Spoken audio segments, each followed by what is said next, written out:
hosted by Dan.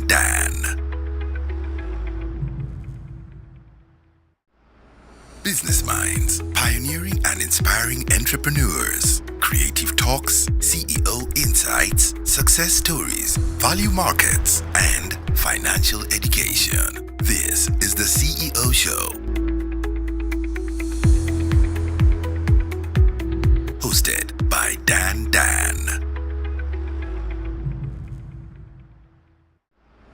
Business Minds, pioneering and inspiring entrepreneurs. Good evening, our beautiful ladies and gentlemen. Welcome to another great episode of the CEO Show.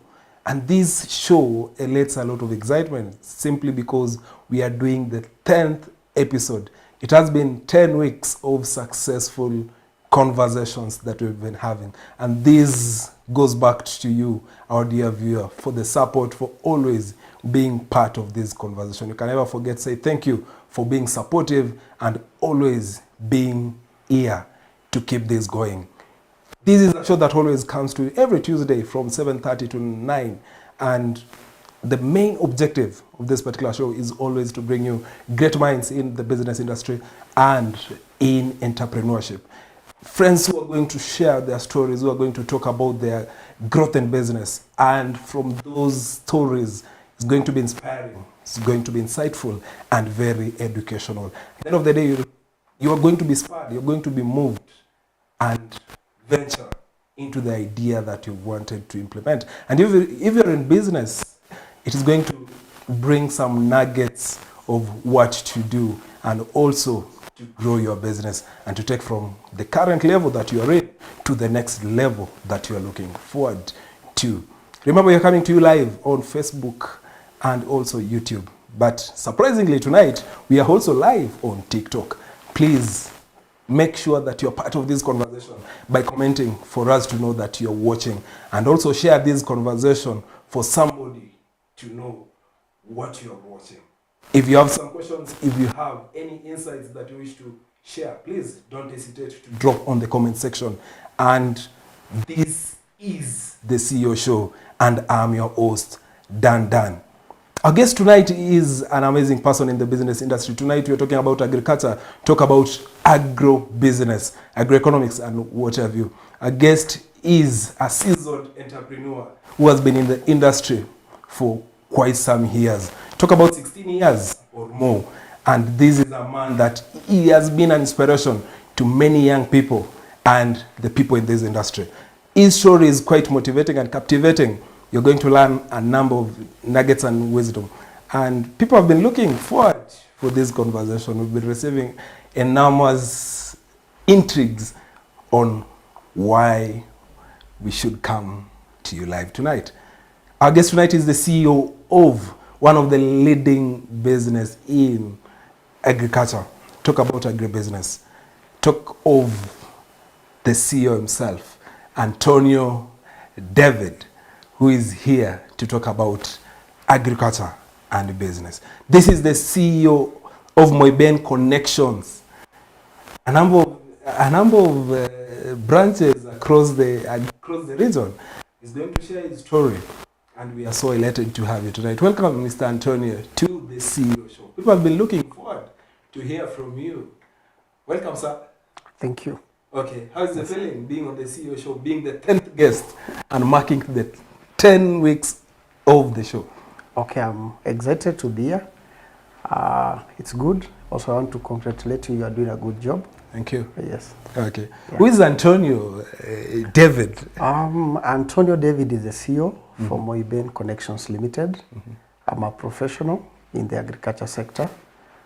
I did my BSc in horticulture at Egerton University and went for masters at University of Eldoret, formerly known as Chepkoilel. Chepkoilel University. It was a branch of Moi University, currently University of Eldoret.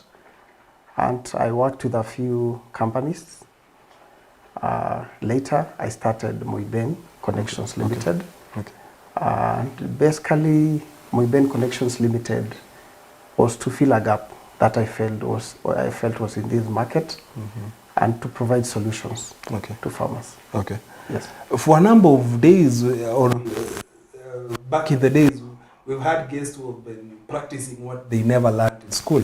Take us back about your growth, and also, did you have this passion for agriculture? Tell us about your growing up.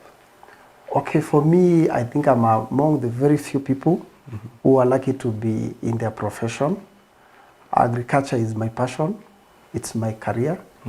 It's my business. It's everything. As early as the class standard 4, I was in the 4K club, and I've practiced agriculture throughout. I've been doing farming myself. I went to school to study agriculture, and I'm in the business of agriculture. Okay. So I'm among the very few people who are completely in their line of passion, career, and professionalism. Okay. Yes. When do you have a point whereby you saw like agriculture is my thing? I've always felt agriculture is my thing. But at one time I was confused, especially in high school, because I love business.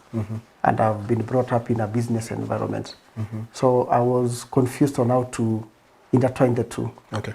But later I realized you can be an agronomist, a farmer, and also an agro-entrepreneur. Okay. Yes. Okay. Now, where did you grow up? In the village, in town? This young Antonio. We want yes. To me, I would say I've grown up in both urban and rural settings. I've been doing farming. I've grown up at a rural setting doing farming, and I've also lived in urban areas. Okay. Yeah, for a while. Okay. Yeah. Now, your studies, high school.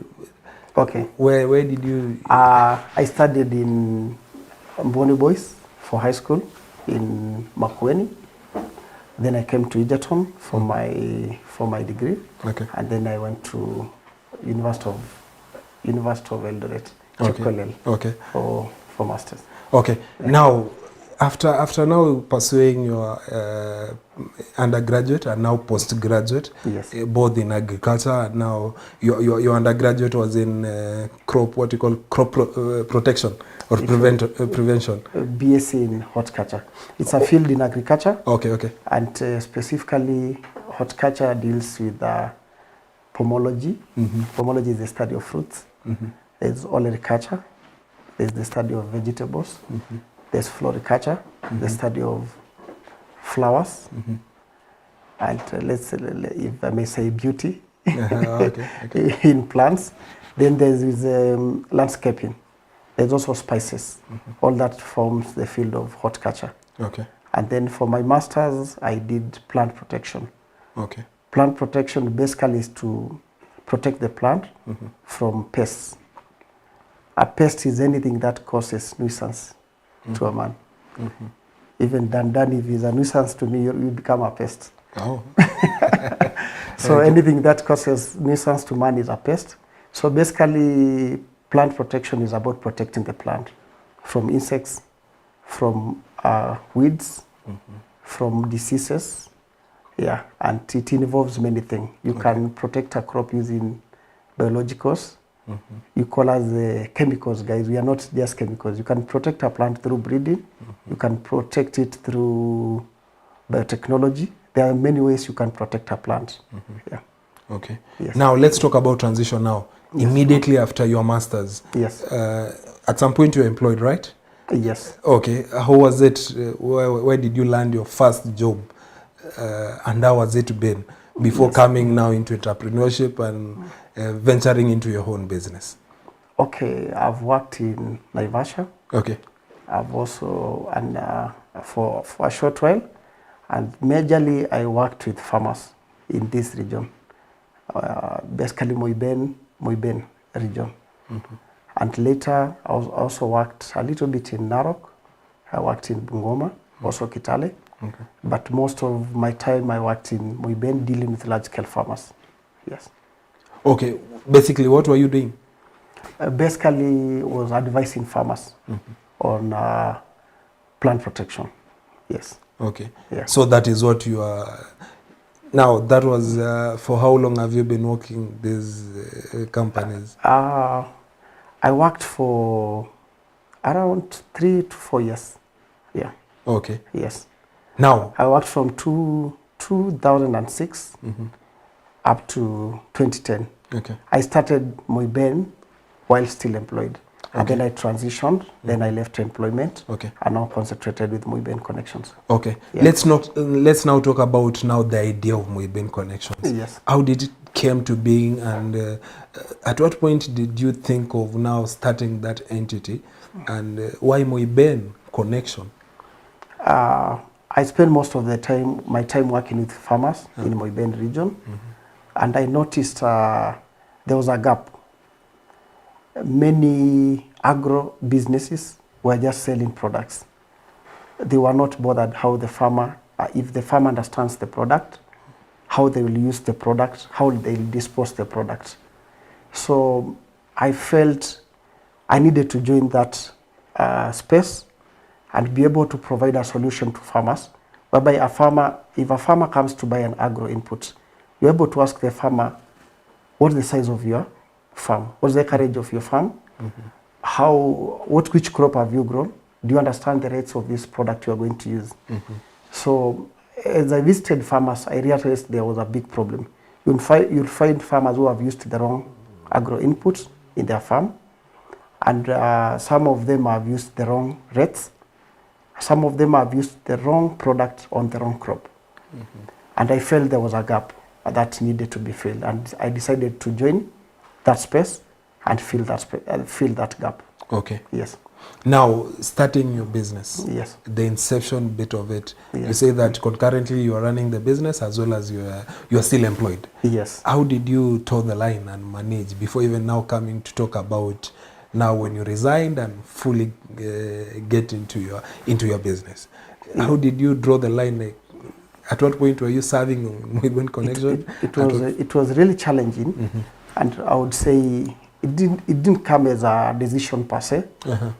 I was serving a multinational company that had specific products for the large scale farmers.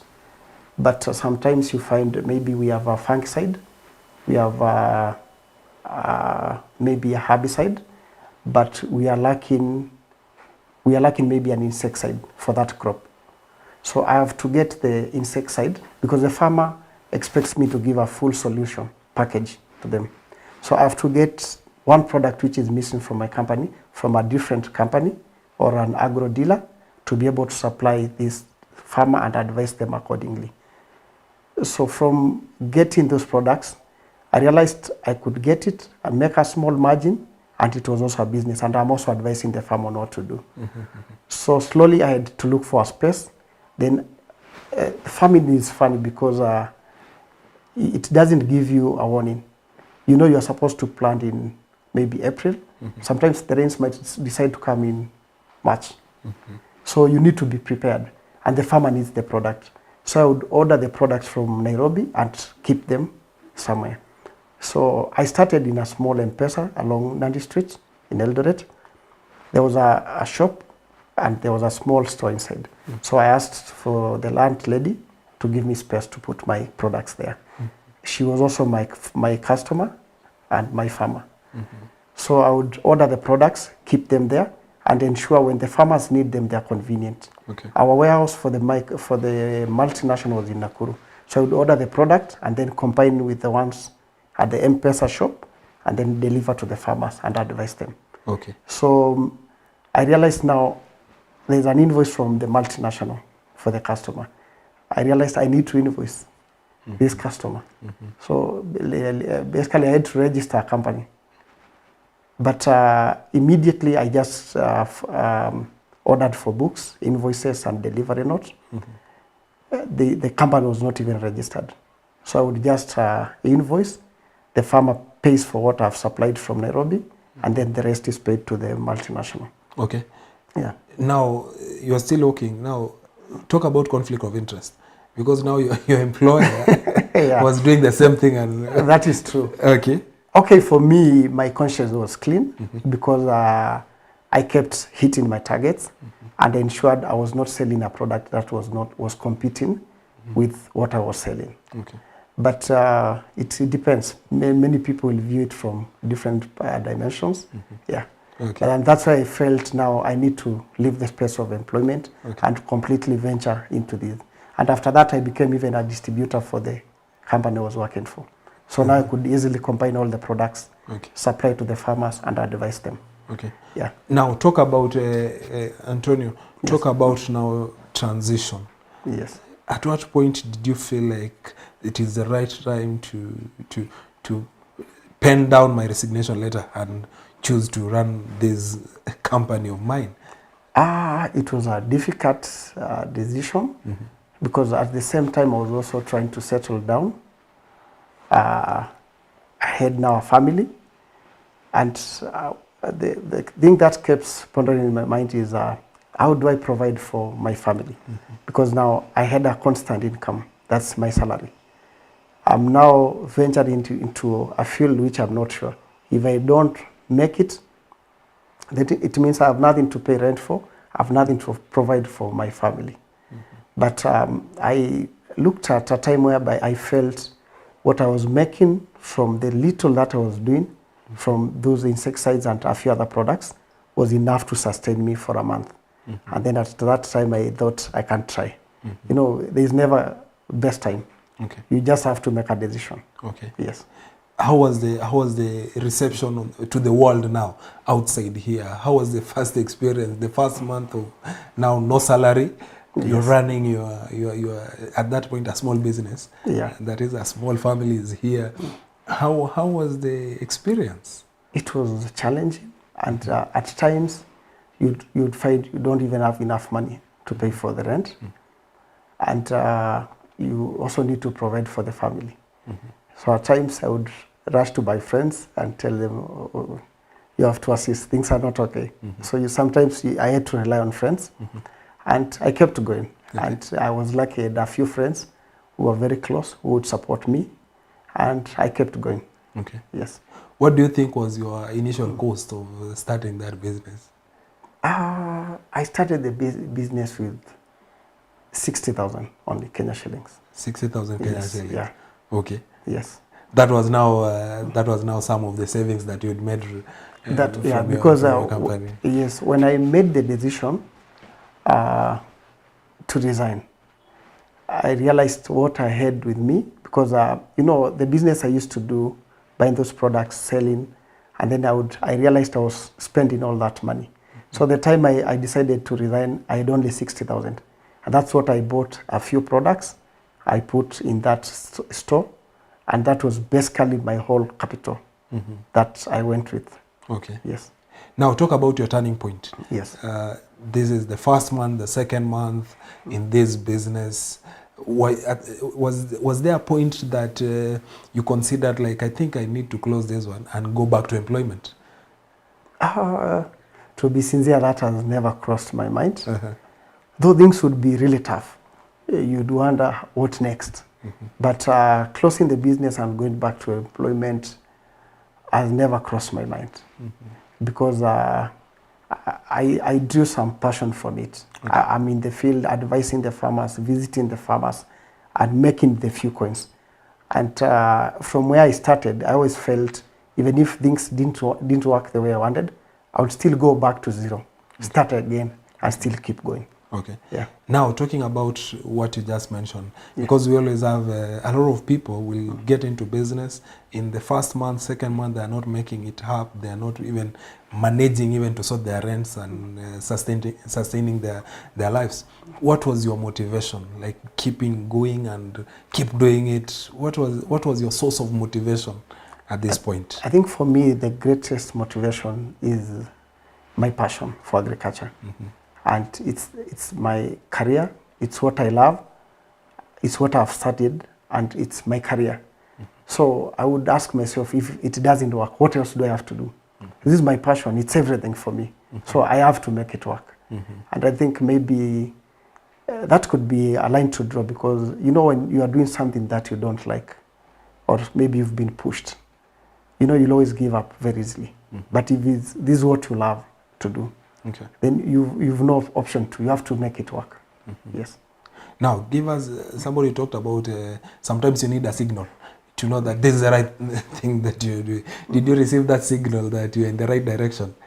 To me, I think I've just grown knowing agriculture is my field. Because I remember even when we were in primary, we were joking in high school, and everybody was saying, I want to be a pilot, I want to be a driver. I used to joke and say, I want to be a farmer. Yeah, so to me, it was just in my mind, this is my field. Okay. Yeah. Okay. Now, talking about Moiben connection at this point. Yes. That was 2 years later. You grew. What is it that you can attest help you grow in the earlier years? That is in the first year, and what is it that has been consistent? I think my consistent point is the passion to solve solutions in farming. Because even when I'm at a farm, I look at the problems that the farmers have. And I always ask myself, how can I solve this solution? There's a new emerging weed, maybe like soy grass, which has never been in Uasin-Gishu. There's a new emerging pest like the fall armyworm, the Tuta absoluta. I'm always asking myself, how can I solve this problem for the farmer? The farmer is always faced with many challenges every day. When I wake up every day, I'm going to the farm, I'm serving the customers. My driving force is, how do I solve a solution for the farmer?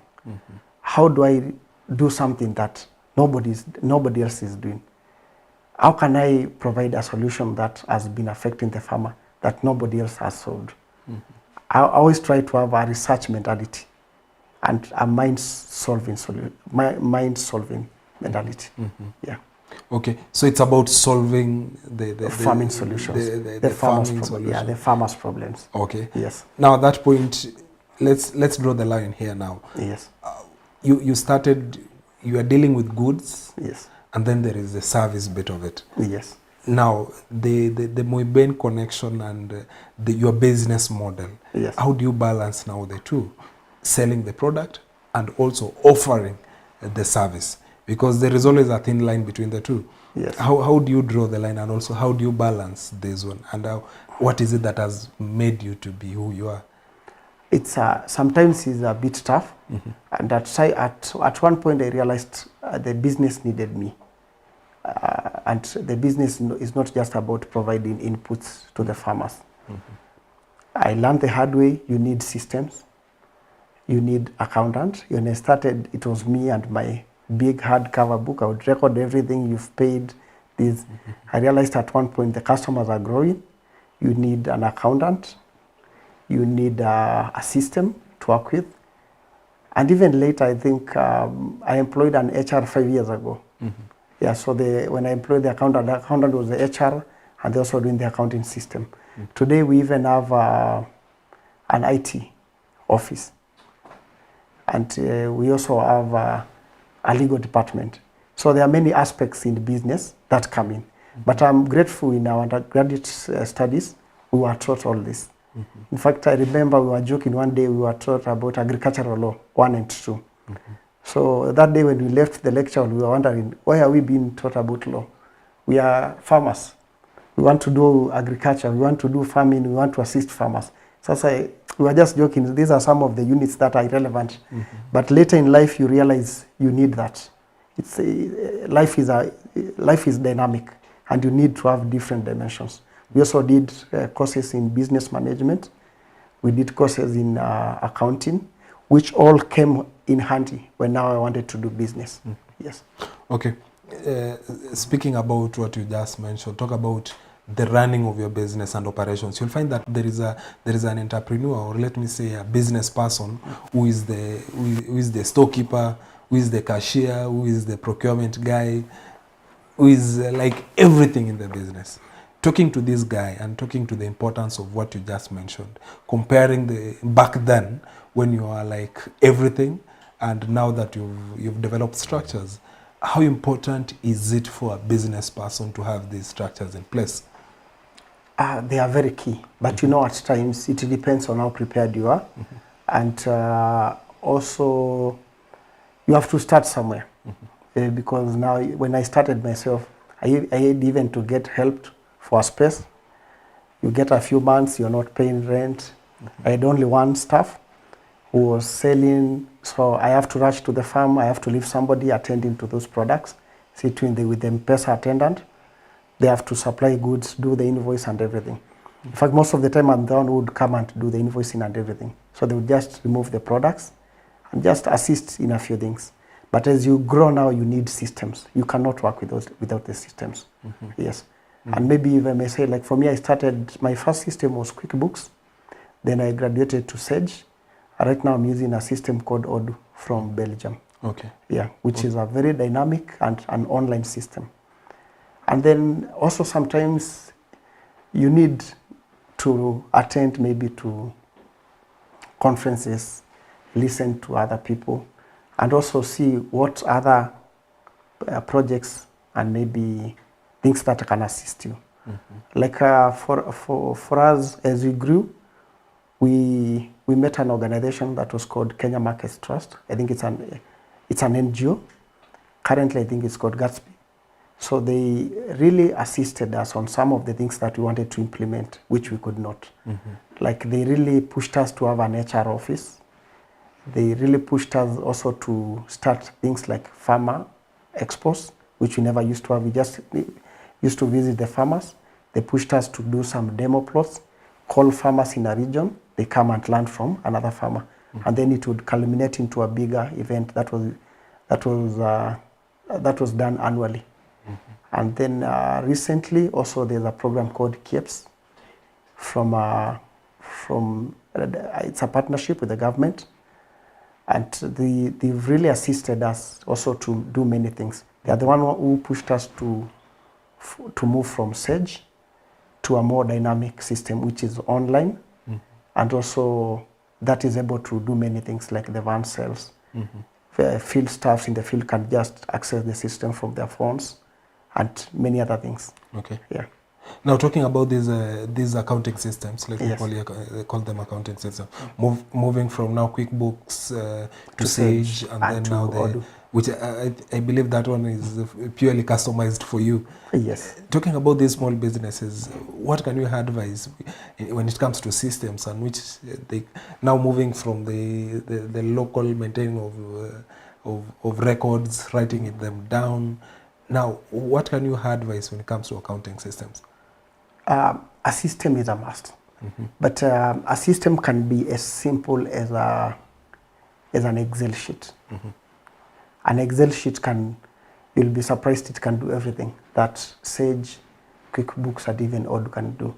But it will be a bit cumbersome. So you need to start somewhere. You can start with an Excel sheet, input everything, expenses and everything, put formulas. As you grow, you need to advance to more systems that are able you're able to customize what you are doing, and you are able to even operate online and many other dynamics. You look at security, risks, among many other factors. Okay. But you must start somewhere. If you have the capacity, you can start at a higher point. If you don't have, there's always a cheap option where you can start. Okay. Yes. And speaking directly to a layman, because also we have in the village, we have these small agrovets, we have this, in a nutshell, what is it that you, over time, you've learned that this is now the importance of having such a system? Okay, record keeping is a must in any business. Whether you do it the manual way, it used to be done through cards. You know, long time ago, people used to put records on cards.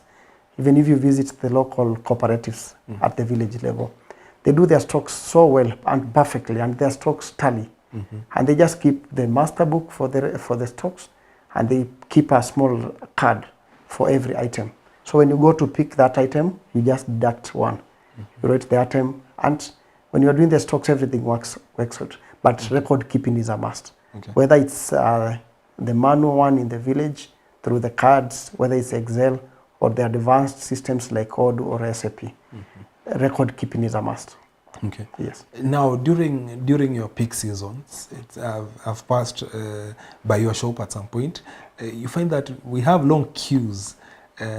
Now, talking about the personnel, how do you get the right people who work for you, and how do you sustain, and what information do you need to know that I need to have 10 people, I need to have 2 people, so that you don't overstaff, and also at the same time you don't understaff? It's quite challenging because agriculture is a field that is rain dependent, number one, and most of our farmers don't do the irrigation. They depend on rains. And we have off season and we have the peak season. Sure. It's a bit difficult balancing because when immediately it rains, everybody comes to the agro dealers and they need agro inputs. And you've seen even the government sometimes trains to deal with those periods when supply like the subsidy fertilizer and everything, because we are not yet at a point whereby we can plan like the developed countries.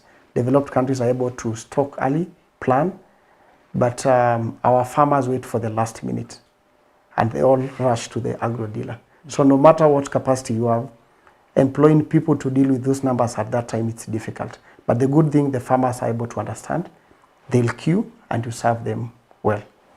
Yeah. Now, the question was, how do you now control and getting the right personnel to, because I understand also over the counter you can get advice on different pesticides, talk about different fertilizer, on what have you, or what is it that they dispense. How do you ensure that you get the right people for the job? We advertise our jobs online, on our website, on Facebook and other handles. And then we do an interview process, we do shortlisting, and we recruit the best people, we believe. We don't always go for the grades. We consider many things. As the business grows, we've realized we also need to give people opportunities, and we also have a social responsibility. So you'll find currently we are giving opportunities to youth, we are giving opportunities to women. I think there's a time we had like 18 employees and 17 are men, only one lady. But right now I think we have almost 40% women and 60% men. So we are trying to balance the gender. We are trying also to incorporate youth. We are also trying to incorporate people living with disabilities. We've done interviews whereby a person with a disability comes to number 4, but we decide let's give them opportunity. It's unfortunate for number 1 to 3, but these are people who need some privileges. So we have to give them an opportunity.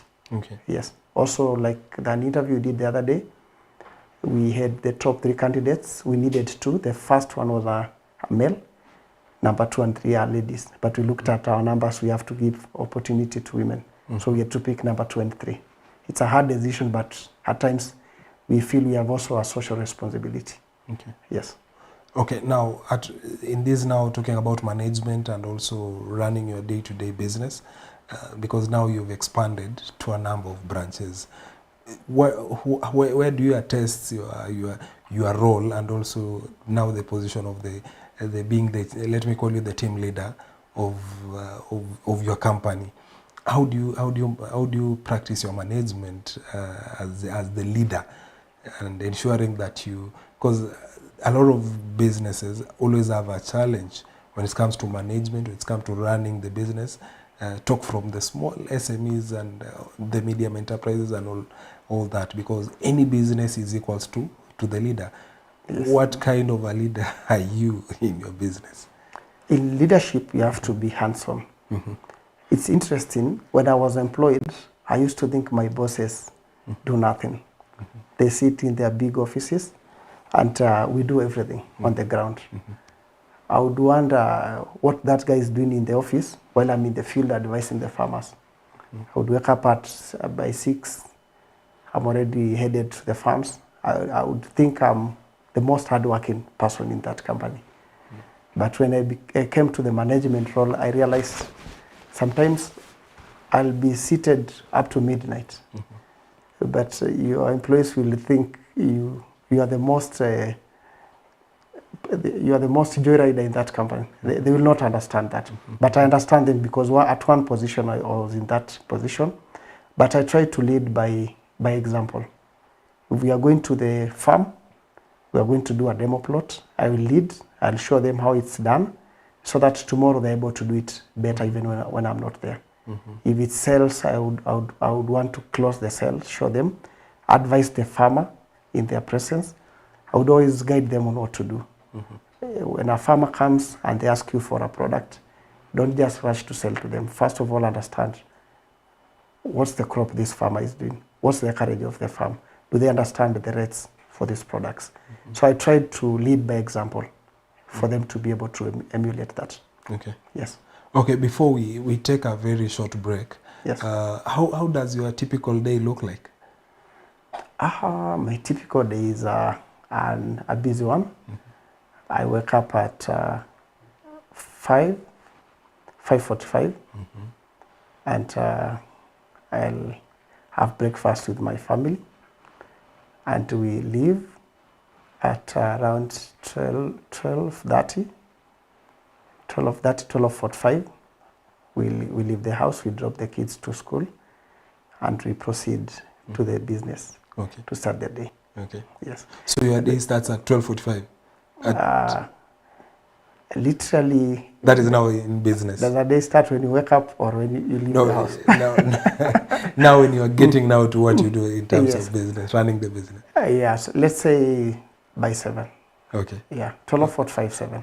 Okay. Exactly. So, and then also we'll come and talk about also the you're running the business with your spouse. Yes. And also how is the experience? Yes. I think we'll discuss about that Okay. when we get back after the break. Ladies and gentlemen, remember this is Antonio David, who is the CEO of Moiben Connections Limited. And across the region, he's doing an amazing job. Today we're talking about agriculture, we're talking about agribusiness, talk about agroeconomy and what are the current trends in the market.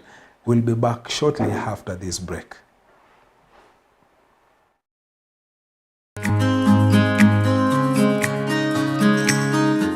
My name is Antonio David, a director at Moiben Connections Limited.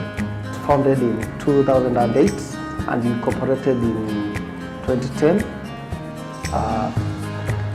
Moiben Connections Limited is an agro inputs distributor based in Eldoret town. We also operate in Elgeyo Marakwet, in Nandi. We also operate in Kitale, West Pokot, Narok, parts of Mwea, and many other parts of the country. Basically, we don't just supply agro inputs. We are a team of professionals. We accompany the agro inputs with professional advice, and we even offer on-farm advice to our farmers in the agro industry. Chenye napendea Moiben, wakipata materials za kukusaidia kuendelea kwa shamba yako, huwezi ukawachwa nyuma kama iko ya kutosha kabisa kukugawia uende ukajaribu. Hiyo ndio kitu inafanya hawa wakuwe mbele kwa wengine. We serve over 25,000 farmers in the whole country. Basically, we deal with crops, animals, irrigation, and also we have a department that deals with public health, that's the control of household pests. Moiben, after purchasing their products, there we find good customer care. What I cannot compare them with others is that after you've purchased your product, they give you a reward.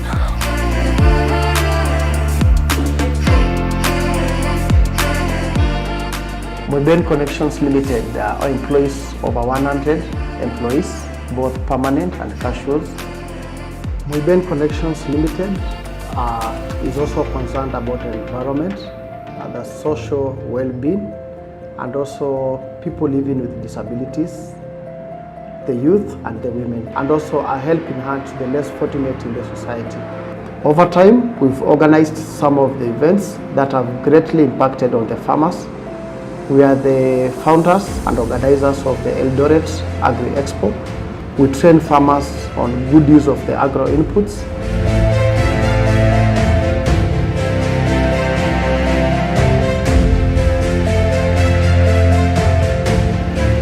Our belief is one, that the farmer is the greatest.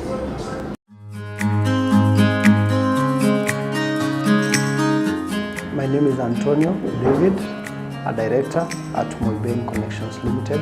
It's founded in 2008 and incorporated in 2010.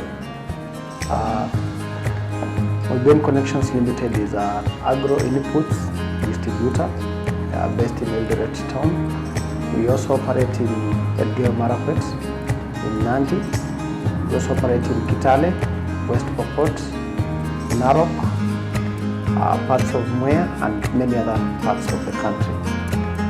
Basically, we don't just supply agro inputs. We are a team of professionals. We accompany the agro inputs with professional advice, and we even offer on-farm advice to our farmers in the agro industry. Chenye napendea Moiben, wakipata materials za kukusaidia kuendelea kwa shamba yako, huwezi ukawachwa nyuma kama iko ya kutosha kabisa kukugawia uende ukajaribu. Hiyo ndio kitu inafanya hawa wakuwe mbele kwa wengine. We serve over 25,000 farmers in the whole country. Basically, we deal with crops, animals, irrigation, and also we have a department that deals with public health, that's the control of household pests. Moiben, after purchasing their products, there we find good customer care. What I cannot compare them with others is that after you've purchased your product, they give you a reward.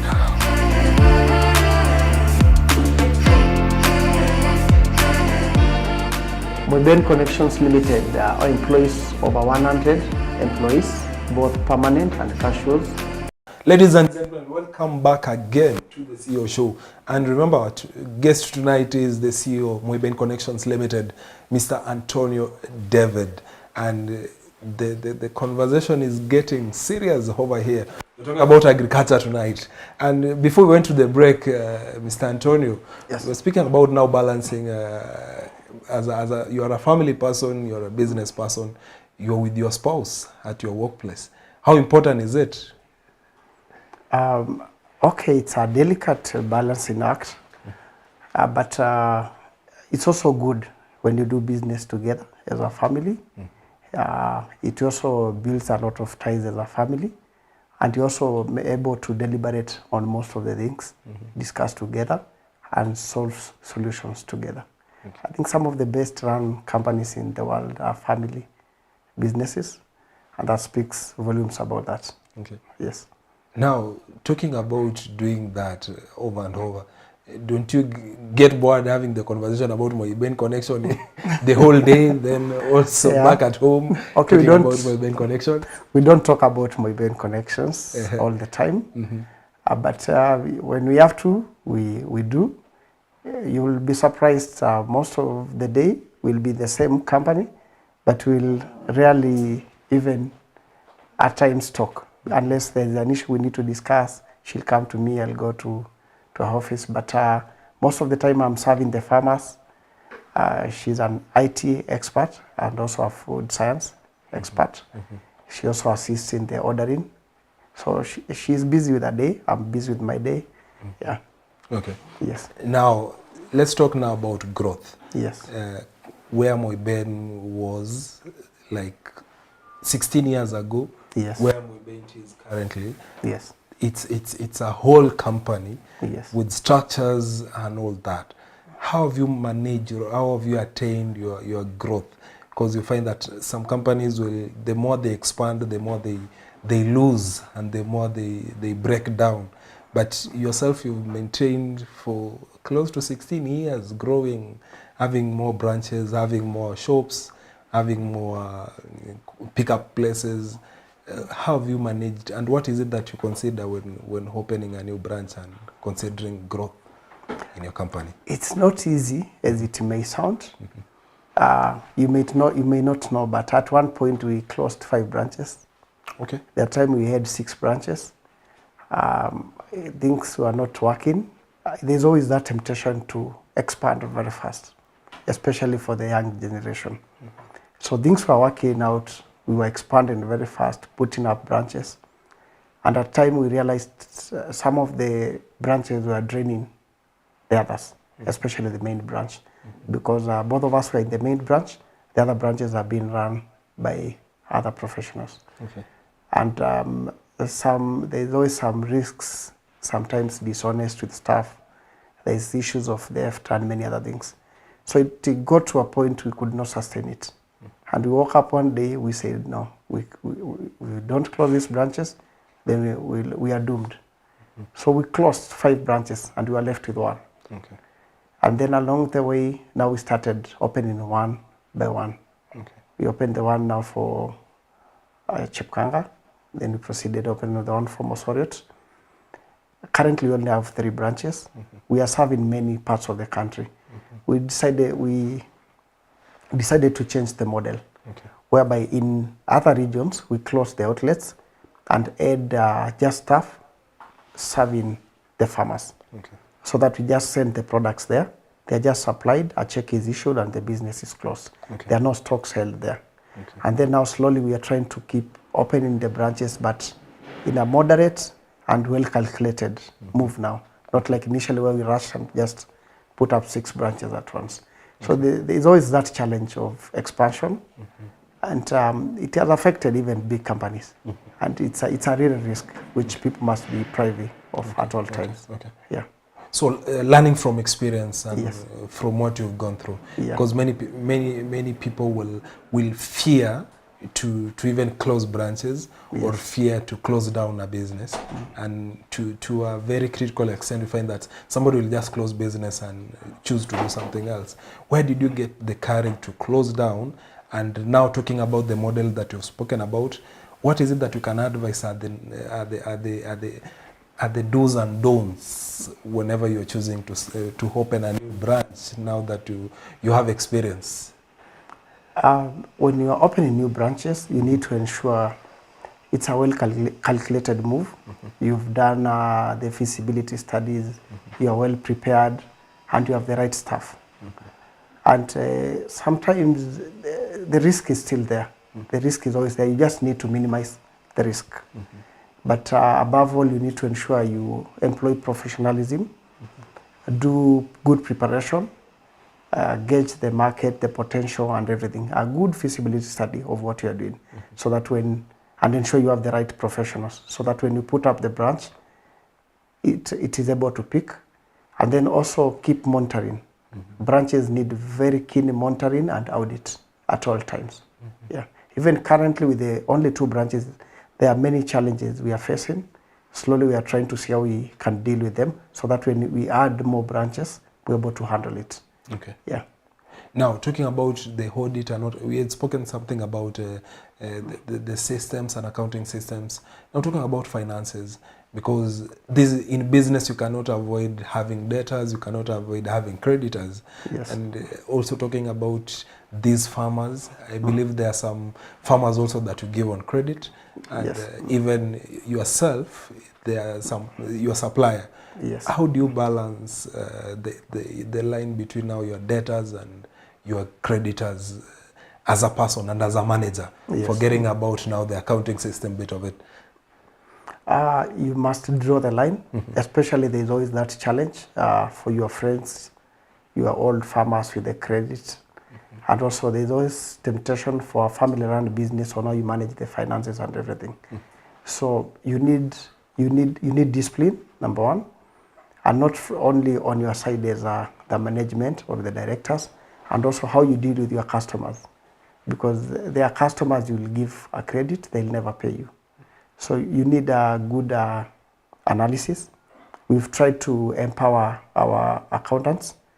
I forgot to mention, we also have a credit control department where we send them to go and also get some more tips, education, and on how to manage the debts.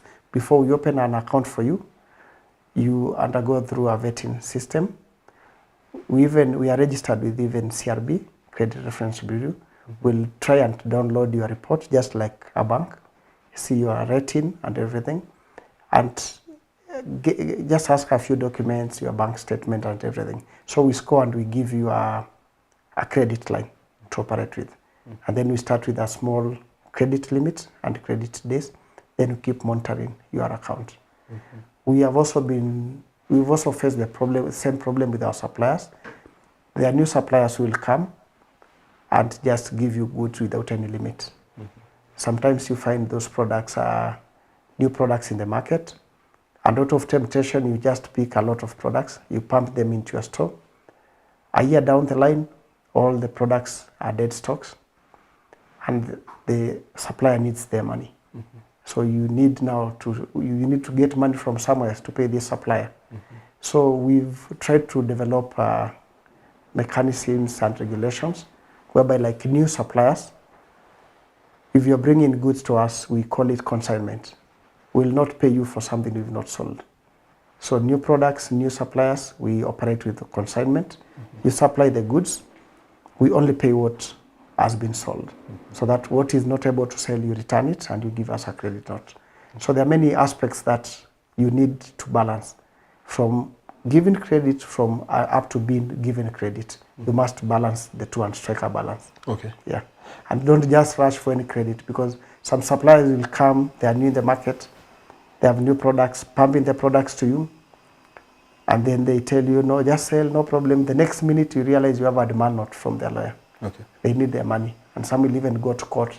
They demand you to pay. And you realize those products are not able to sell, they are all dead stocks. Yeah. So don't just rush anybody coming and giving you credit. Don't just rush for it. Okay. Sometimes it might cost you more harm than good. Okay. Yeah. Speaking about now external financing, Yes. and because growing your business to where you are, at some point I believe you've had an experience about external financing and also getting some loans, pumping into your business. And we've seen a lot of business having challenge when it comes to balancing and also knowing to what extent that they need to borrow. Because you've spoken about now getting this credit from your supplier, but now it comes issue of expanding your business and also pumping in more working capital for that matter, getting debt financing. What is it that informs you to? Are you a person who consider loan as a plus or a negative to the business? From where we are coming from, very little capital starting with. There is no way we would have survived in the market without loans. The challenge that we had is initially we didn't even have an accountant. You walk into a bank, you need a loan. They're asking you for 2 years, audited accounts, debtors and creditors, and what have you. You've just from employment, you've started your business, you don't know even what is aging debtors and what have you. So we faced that challenge for some time, but when we had an accountant and an auditor, it's now a bit easy because they're able to do. Initially, we started outsourcing. We used to outsource, have somebody do it for us until we got it right. Our applications were rejected so many times. So many times, sometimes even over 10 times. So you get to a point now, at least when you have professionals, they're able to do the right thing and submit the records. They're also able to advise you on credit, the amount of credit you need, how to handle it. But as a founder organization, there's always that challenge. You know, for us, we've started the business from scratch. It's not like a business that has been passed on through generations. They usually have many advantages. They have structures. For us, we have to put up everything from scratch. Regulations, the policies. You have a lot to do before you can really have a company that you can say it's standing. Yeah. Now, because that is about now financing. Yes. Are you a SACCO person or are you a bank person? Okay, there's a time we used to get loans from, how do I call it, a microfinance. Yeah, we've gotten loans. You know, that time the bank is rejecting your applications. So right now we are getting our loans from the banks, but we grew through microfinance. I think our first loan we got from a microfinance. I think it was called Real People. I don't know if it still exists. And then slowly we graduated. We went to Equity, CD and KCB, and the rest here. Okay. About the SEB, you mentioned something about credit score. Yes. And even you find that SMEs, or let's say young people in business or small business enterprises, you find that we have a lot of avenues of borrowing money. You find that you have a lot of hubs, not mentioning a number of them. You have Mshwari here, you have what you call, you just go to the Play Store, you get a loan hub, you apply, you get 2,000 here, you get 3,000, somebody gets 10,000 there. At the end of the day, you find that you've accumulated a number of financials in terms of just on the phone. A financial burden. Financial burden. And at the end of the day, you find that it becomes a challenge for you to repay back, and for you also to be obligated to your debts. So these money lending hubs, and that is it is like it's a lot of people are in that bondage. Yeah. What can you advise on the same? I would advise it's good to have financial discipline. It's always very tempting. You know, when you have a financial problem, the easiest way is to get a loan. But what people don't understand, each loan has an interest. When you are getting money that you don't need, it means you're also creating an extra burden for yourself. So it's good to try and develop some financial discipline, whereby you understand your budget, have planning, and you know what you need at a time. Don't just pick anything because it's available. The same thing with the suppliers, because you know, people talk about the money, but in business they're also suppliers. Will just come and dump their products in your place. So you must at one point say, no, this is what I can take. I can't take this. Because some people just pump you, and then the next minute they are listing you with CRB, they are sending demand notes, and even auctioneers at one point. Okay. Thanks to that, now because you're dealing with this professional, because now you're your own person who has set structures in the business. I'm tempted to ask the role of in any business, the role of a lawyer, or what we call a legal advisor. In business, because there are some even small business, they will always be like, why should I have a legal advisor? But I think it's important. Why do you think it's important to have a legal advisor in your business? I think we put up an advert the other day for a legal officer, and many people asking me that, why do you need a legal officer? I told them any institution needs a legal officer. There are many things a legal officer does, from the simple contracts you do with your suppliers, you do with your customers, to even guiding on debt collection, and also maybe if you have an issue with your supplier, on how to handle it. There are many things. You have employees. There are many things that a legal officer has to do. Okay. Yes. Even before we had a legal officer, we had outsourced the service. There's no way you can survive as an institution without legal services. It's a very integral part of our business. Okay. Yes. How expensive is it? It can be costly. It can be costly. Especially if you don't do things the right way. If it can be more costly not having the legal officer or even outsourcing the service than having it. Because when you have the legal services, they're able to help you mitigate and prevent some of the issues that can become big issues. Now, going now to what is happening, the current affairs, and also when we talk about now government policies. We've had issues, especially when it comes to government incentives as well as subsidies. When we talk about fertilizers being subsidized, where does the burden lie? Because it is a celebration to the farmer, but now also the government plays a role. But you now at the middle of all this. Where is the burden of all this? We have no problem as agro dealers with the farmer being subsidized. And initially, myself, I've participated in something called e-voucher that was introduced during the first term of the Uhuruto government. And they even graduated to another system that was called Kiamis. That system was very good. The farmer would be subsidized everything from lime I hope you understand lime, up to seed, the fertilizer, and even the storage pesticides, and even the storage bags, up to the end. And it used to work very well. And what what the farmer used to do on the government, there used to be a code. We had a system. The farmer would get a code from the government, from the Ministry of Agriculture. They would come, maybe they want to buy goods worthy 10,000. We would input the code into our system, and the money would be picked from an account. Let's say 10,000, the farmer pays 6,000, the government pays 4,000. So immediately the farmer pays the 6,000, it triggers the subsidy from the government account. The whole money is joined, and it would deposit to your bank account instantly.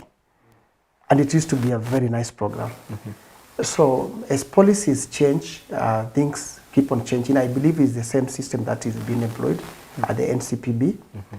But if maybe the policymakers would go back, instead of every time bringing up new ideas, new systems, they develop a policy whereby the system keeps on being improved throughout.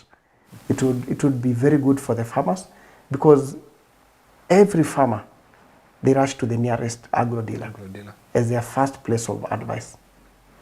We have the government, we appreciate they are doing a very good job, but the first point a farmer rushes to is the nearest agro dealer for any form of advice. And when you spread that service, it becomes even more accessible to the farmers. And that was the real essence of the e-voucher and the Kiamis. As we move forward, we hope the government will listen and go back to that system. Because now, like, NCP becomes part of that system. A farmer wants to go to collect their produce from the NCPB, they are free to go there. Who wants to go to the nearest agro dealer, they are free to go there. And still the subsidy works. And also it ensures everybody is in business. Because currently it's like we are competing with the business, the agro dealers. And to be sincere, also our turnovers and sales and everything are now being affected by those subsidies. And it will not be good to have one government institution taking all the business and leaving thousands of agro dealers struggling, and even some of them closing the business. Yeah, it would be good to have a system that incorporates everybody and ensures the service is there to the farmer, and even in a better way. Okay.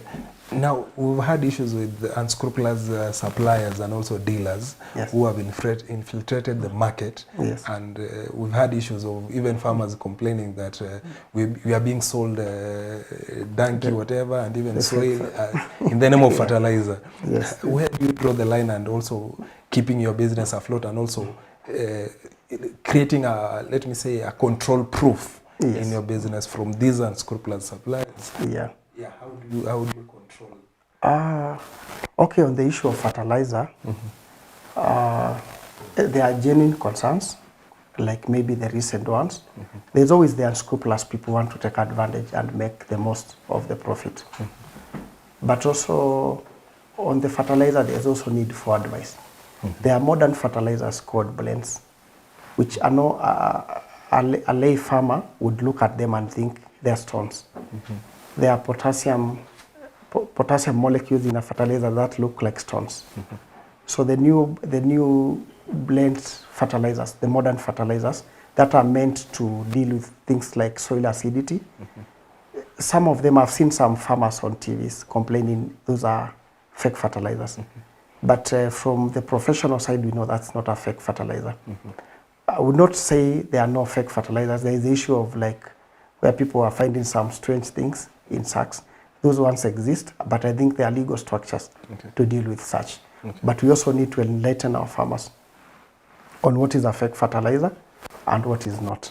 Also on there are also fake pesticides in the market, and we have a body that controls that. It's called the Pest Control Products Board, which I think they are doing a very good job. Many suppliers understand their product better than any other person, and they will even flag dealers who are selling fake products and forward them to the right institution, which is the PCPB, to deal with them. And our industry is a very regulated industry. So there is licensing, and there's a lot of other things that go on. So for them, it's very easy to deal with you if you are not towing to the line. Yeah. Okay, now on the same, bringing about such a business and setting up, talk about an agrovet, all these that revolves around agriculture. What are some of we've talked about the bodies or the licenses that are required to run such a company. To somebody who is looking forward to start the same business and or even something close to the same, what do you think are some of the licenses that are required? Because it is a controlled field that a good number of bodies needs to talk about pest control, talk about what are some of the licenses that you'll need to run this kind of business? To run an agro inputs business, you need several licenses. To start with, you need the county license, which is very key in the area of operation. That's the local government. Once you get that one, you need now the professional bodies. There's the Pest Control Products Board. There's the Veterinary Directorate. There is the KEFIS. I think those are the main ones. There are several licenses. At some point, big companies will even require even NEMA licenses and many other licenses. But the main ones would be the one from KEFIS. You'd need the veterinary and the PCPB. Okay. And then obviously the local government license. Okay, how expensive are they? Okay, it will depend with the level you operate in. They are very fair, depending on the size of your business. For a starter? They are for a starter. They'll range from 1,000 to even 100,000. Okay. So for a startup, you'll pay as little as even 1,000. Okay. For some of the licenses. Okay. Yeah. Now, for county, I think several different counties will charge differently, maybe ranging from 5,000 to even over $1 million, depending on the size of your business. Okay. Yeah. But a startup, I think most of the licenses will be below 10,000. Okay. Yes. Before, Mr. Antonio, before you go on to responses from our viewers tonight, what do you think are some of the challenges that a current entrepreneur in your business is facing, other than the constant type of challenges? Talk about finances and what have you. What do you think is an emotive issue that you are facing in your industry? I would say one of it is sustaining professionalism in a business, because getting the right people in your field, like in the agro industry, you need people with certificate, diploma, degree in agriculture. And most of our young people are very ambitious. Today they are here, you are still trying to put up your structures, and somebody immediately, maybe they are there for 6 months, you are trying to train them, even before they grasp anything, they've moved to another business. So those are some of the challenges. Another challenge, which maybe many people will not mention about it, is the young generation. We are trying to give them chance, but some of them are also lack that responsibility. You find somebody is always looking, as you put up the structure, somebody is always looking for a loophole to get what they don't deserve. And it creates a big problem in the industry, and it makes even some businesses to fall. Okay. Yeah.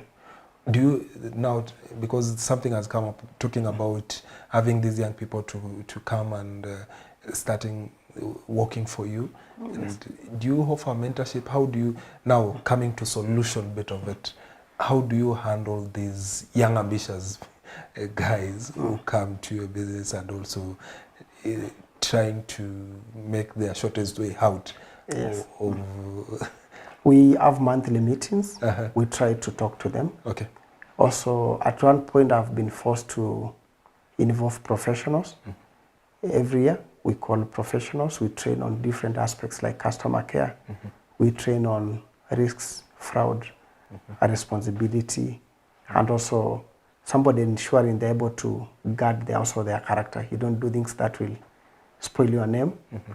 Yeah, so those are some of the things we are doing, and that trying to talk with them most of the time.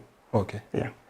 Given a chance to talk to and also to speak to this young employee who is looking forward to be like you, Yes. What is this one? This a new person was just from campus, graduated with agroeconomics or what have you, ready to work for you. Tell him one word. Integrity. Yes. Okay. That's one word. That's a good one. Integrity Yeah, is the word. yes, yeah. Now let me just get some feedback from our viewers tonight. Here we have Honorable Kimutai Collins Kemei. Great enlightenment. That is from one of our viewers. BK Lele, great insights. Thank you, Lele. Faith Bird here is saying that, say hello to my former boss. He gave me a platform. Thank you so much. Welcome. Also, we have Joseph Makuni Munga. Moiben connection is the best. This is a credit from a viewer. We have here also Meshach Chepsiror. Well presented. So nice. This is another feedback. We have here Sylvia Chebokeo saying, keep up the great work, Mr. Antonio. I hope we'll have the half marathon this year. It's a unique venture by Moiben Connection. You do marathon? Yes, we do an annual event marathon every year. Okay. Yeah, we run from Soy up to Baraka Farm in Kiplombe. Okay. Yeah. We also, it's part of the activities that we incorporate with mentorship.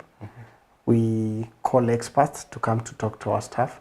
We also incorporate some of our suppliers and also farmers. Okay. And our staff. Okay. It's like a get together event whereby we bring people from different dimensions and also experts. We have extracurricular activities running and many other fun events. And then at the end of it culminates into a mentorship program that they were able to get advice and mingle together. Why marathon, not football? I think some things are influenced by maybe the management or the directors. I'm a fan of athletics, especially marathon. But over time, we've incorporated other events. I think last time people said next time we should have a volleyball event. Maybe one time we'll have football, you never know. Okay. Yes. Nice. Also, we have Tanui here. Tanui the farmer is following live. Yes. And then also we have some few questions here. I've not gotten the name. He or she is asking, what is the impact of global warming to agri-entrepreneurship? That's a real challenge, and I think our government is doing the best. You've seen the tree planting campaign to try and mitigate some of the environmental issues so that we are able to have a good environment for agriculture. Okay. Yeah. Just to combine with another question from Kip Edwin, who is asking, what are the future precautionary measures on agribusiness as far as global warming is concerned? What are some of the measures that, other than now planting trees, what are some of the precautionary measures that we think can be put in place to control future effects of the same? I think it's just being concerned with our environment, the afforestation, the planting of trees. That's one of the key things we need to do. We also need to be concerned with about chemical, not chemical, sorry, the carbon emissions, which is also contributes to global warming. And I think there's a concerted global effort on such issues, which Kenya is part of. Yes. Also, we have another question from a viewer tonight. Nick Sanet here is asking, in your own opinion, can vertical farming become the agriculture for the future in a sustainable, green, smart, food, self-sufficient town and cities? That's a very long question. That's a long one. Now, but basically, vertical farming is a situation whereby you utilize a small space to do as much farming as possible. And mostly it employs the hydroponics. It can serve a purpose, but I don't think it can replace the conventional way. Maybe one time when the population is too big, but currently I think it can serve in the urban areas. And in the rural areas where there's plenty of land, I would want to assume the vertical farming is a bit more costly than the regular farming on the farms, on the open field. Okay. Yeah. So we can just say mostly vertical farming can be beneficial for consumption but not commercial? Yeah, for consumption and for more for urban areas where the space is limited. Yeah. Okay. Just as we head to winding up or the closure of the show, what is the future of agriculture in our nation and also in the country? Okay, there's being an agricultural country and drawing most of our resources from the agriculture. I think the government is doing enough. The subsidy and many other things that are happening, and also the farmers realizing the importance of farming, and also other stakeholders coming in like us to play part to ensure there is food security. Okay. I would say it's a concerted effort for everybody, the private sector, the farmers, and also the government, to ensure agriculture is great and there's food security in the country. Okay. Yeah. Let me ask you one of the unexpected questions that you can receive tonight. Yes. Now, given a chance, talking about the current state of our nation that we are in, tomorrow, assuming tomorrow in the near future, you get to listen that Mr. Antonio David is the CS of Agriculture. What is it that you can do different in that ministry? Okay. One thing I would want to do, if today I'm the CS for Agriculture, is that was not done well before. Yes. The first thing is to ensure the dynamics of agriculture, understand the problems the farmers face. One of them being the timely availability of agro inputs in the country. It's always a major problem every year in, year out. The other thing is we've not realized our potential as an agricultural country. I always believe it's possible Kenya to produce enough rice, to produce enough wheat, to produce enough maize, to sustain ourselves, and even to the point of exporting it. So one of the things would be to see the best way and limit importation of food into the country and empower our farmers to ensure they're able to produce enough for the country and even to the point of exporting. Because you cannot think of industrialization on an empty stomach. First of all, we must be able to feed ourselves. So my major focus would be to ensure we are a country that can feed itself. And then from there, now we go to value addition and other things. Yes.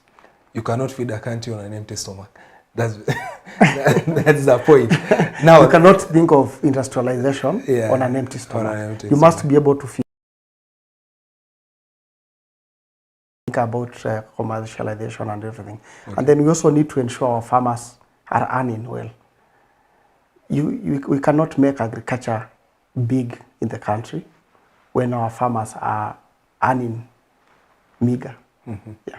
Okay. Yeah. We need to be able to ensure our farmers are able to get returns for what they do. Yeah. Okay. I know it's a delicate balancing act because on one side people believe cost of living is equivalent to cost of food. But we need to strike a balance whereby the consumer is happy and the farmer is happy. Because if the consumer is happy and the farmer is not happy, then we don't have a balance. Tomorrow everybody leaves the farming, so we have to depend on imports at the end of the day. Okay. Yeah. Okay. Thank you, Mr. Antonio. Now, that is your camera speaking to a young person who is looking forward to venture into a business like yours or even any other business. What is the advice or your parting shot for tonight? Agriculture is great. And at Muben Connections Limited, we always believe the farmer is the greatest. If your passion is in agriculture, go for it. Agriculture can make you anything in this world. If your passion is in being a doctor, an engineer, well and good. But for those who have passion in agriculture, you are welcome. It's a great field to be in. Okay. Thank you, Mr. Antonio, for having you tonight in this 10th episode of the CEO Show. And your nuggets will go a long way to our viewers and also to our respondents. So somebody is reminding you, are you in a position to tell us where you're located and also your handles and how can people reach you? Okay, we are located at Corner House, Nandi Street, Eldoret. In Mosoret, we are located at Bruno House, and we are also at Chepkanga along the highway. You will find us on Facebook at Moiben Connections, also on Twitter, on TikTok, and also Instagram, Moiben_connections. Okay. Yes. Thank you for coming through the show. We are really, really humbled, and we are looking forward to have this conversation in the near future. Thank you for the night. Viewers, ladies and gentlemen, it has been the 10th episode of the CEO Show, and this conversation has been an amazing one, and especially when it comes to a professional farmer, talk about class and also in the farm. Tonight has been an amazing one. From your questions, from your feedback, let's keep the conversation going. If you still have a question, don't stop. Please type on the comment section so that also we can reach out and share with our guests so that we can provide you feedback. And that feedback is always what you're looking forward to. Until next week, I was your host, Dan. Next week again, we are going to have another amazing guest you can't afford to miss. Looking forward to the 11th episode. Have a good night.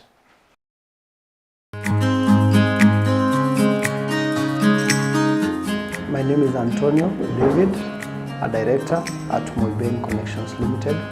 Founded in 2008 and incorporated in 2010. Moiben Connections Limited is an agro inputs distributor based in Eldoret town. We also operate in Elgeyo Marakwet, in Nandi. We also operate in Kitale, West Pokot, Narok, parts of Mwea, and many other parts of the country. Basically, we don't just supply agro inputs. We are a team of professionals. We accompany the agro inputs with professional advice, and we even offer on-farm advice to our farmers in the agro industry.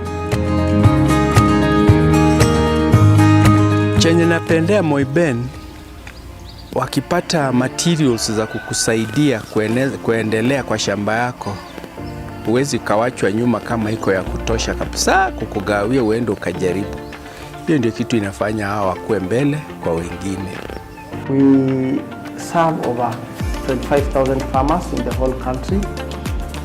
Basically, we deal with crops, animals, irrigation, and also we have a department that deals with public health, that's the control of household pests.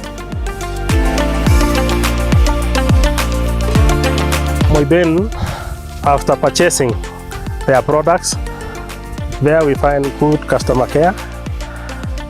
What I cannot compare them with others is that after you've purchased your product, they give you a reward.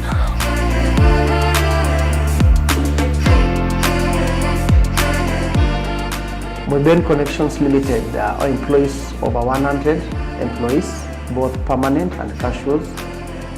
Moiben Connections Limited is also concerned about the environment, the social well-being, and also people living with disabilities, the youth and the women, and also a helping hand to the less fortunate in the society. Over time, we've organized some of the events that have greatly impacted on the farmers. We are the founders and organizers of the Eldoret Agri Expo. We train farmers on good use of the agro inputs.